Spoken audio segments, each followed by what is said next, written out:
السلام علیکم ناظرین، میرا نام ہشام الہادی ہے اور آپ دیکھ رہے ہیں پروگرام ماں اور بیٹا۔ میرے ساتھ موجود ہے میری امی فرحت ہاشمی۔ ماما، یوسف علیہ السلام کی کہانی تو ختم ہو گئی ہے، لیکن اب کیا ہوتا ہے؟ لیکن صورت ختم نہیں ہوئی، تو آج ہم آیات 102 سے 104 تک پڑھیں گے اور دیکھیں گے کہ کہانی کے بعد اس سے نکلنے والے نتائج کیا ہیں۔ بالکل۔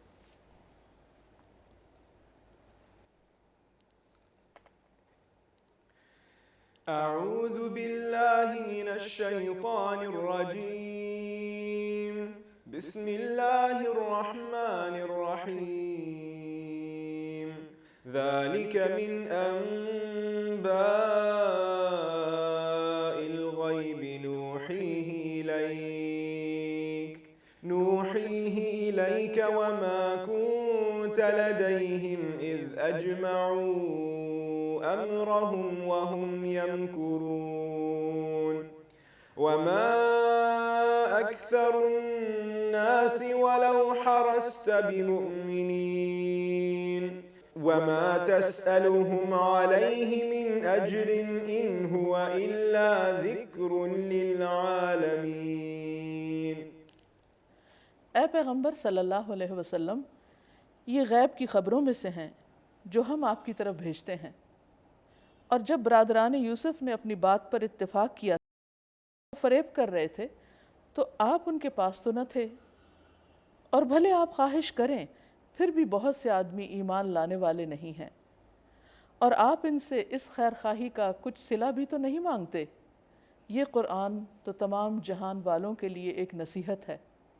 سورت کے شروع میں ہم نے دیکھا کہ قریش نے آپ کی نبوت کی آزمائش کرنے کے لیے، یہ دیکھنے کے لیے، یہ جاننے کے لیے کہ آپ سچے نبی ہیں یا نہیں، یہود یعنی اہل کتاب سے مشورہ کر کے آپ سے ایک مشکل ترین سوال کیا۔ سوال یہ تھا کہ بنی اسرائیل مصر کیسے چلے گئے؟ وہ تو اصلاً فلسطین سے تھے، وہاں کیسے پہنچ گئے؟ تو ان کا خیال یہ تھا کہ آپ شاید اس کا جواب نہ دے پائیں، تو اس طرح آپ کا بھرم کھل جائے گا اور پتہ چل جائے گا کہ آپ پر وہی نازل ہوتی ہے یا نہیں۔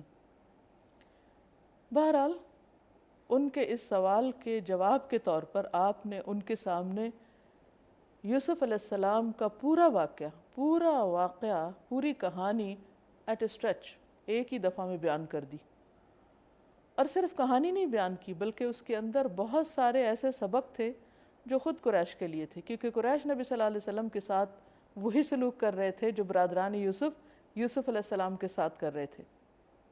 اس میں ان کے لیے عبرت کی بہت سی باتیں تھیں، بہت سے سبق تھے، لیکن پھر بھی وہ مان کر نہ دیے۔ اور اکثریت لوگوں کی ایسی ہی ہوتی ہے کہ حق ان کے سامنے آتا ہے لیکن وہ مانتے نہیں ہیں۔ تو اسی کا یہاں پر ذکر کیا جا رہا ہے کہ وَمَا أَكْثَرُ النَّاسِ وَلَوْ حَرَصْتَ بِمُؤْمِنِينَ، کہ لوگوں کی اکثریت، میجورٹی، خواہ آپ کتنے بھی حریص کیوں نہ ہوں، نہیں مانا، لیکن وہ ماننے والے نہیں ہیں۔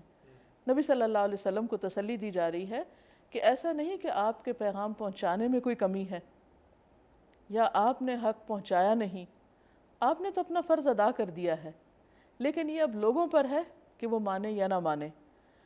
اور پھر لوگوں کو یہ بھی دیکھنا چاہیے کہ آپ ان سب چیزوں سے، یعنی یہ حق کا پیغام پہنچا کر ان سے کسی قسم کا کوئی اجر نہیں مانگ رہے، اس خیر خواہی کا کوئی بدلہ نہیں چاہتے، کچھ فائدہ نہیں اٹھانا چاہتے، آپ کے کسی قسم کے کوئی ذاتی مفادات نہیں ہیں، آپ یہ سب کچھ سراسر لوگوں کی بھلائی میں ان کو بتا رہے ہیں۔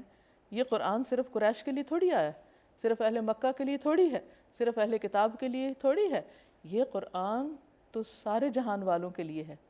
آج اگر یہ چند لوگ نہیں مانیں گے تو کل دوسرے لوگ ایسے پیدا ہوں گے جو اس کو مانیں گے، اور اس طرح آپ کا کام پورا ہو جائے گا۔